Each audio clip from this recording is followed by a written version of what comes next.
ఈరోజు మీకు ఒక చిన్న కథ చెప్తాను, వినండి. ఒక అడవిలో చాలా పక్షులు, జంతువులు కలిసిమెలిసి జీవిస్తూ ఉండేవి.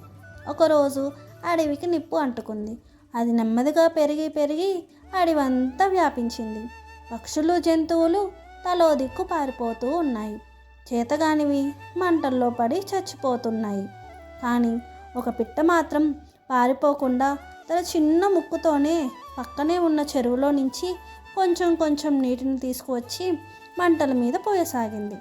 అది చూసిన ఓ కొంగ, "ఓసి తిక్కదానా, నీవు పిడికడంత లేవు, నీ చేత ఏమవుతోంది? నువ్వు ఎన్ని నీళ్లు పోసినా ఈ మంటలు ఆరిపోవు. పొయ్యి నిన్ను నువ్వు కాపాడుకోపో" అనింది. పిట్ట చిరునవ్వుతో, "నిజమే, నా ఒక్కదానితో కాకపోవచ్చు, కానీ చినుకు చినుకు కలిసే కదా వానగా మారేది. అడవిలో జంతువులన్నీ చేయి చేయి కలిపితే అడవిని కాపాడుకోవటం ఎంతసేపు" అనింది. ఆ మాటలను కొంగతో పాటు ఇతర పక్షులు, జంతువులు కూడా విన్నాయి. నిజమే కదా అనుకున్నాయి అవి కూడా.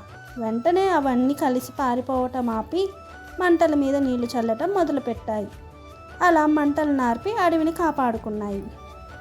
ఇందులో నీతి ఏంటంటే ఐకమత్యమే మహాబలం.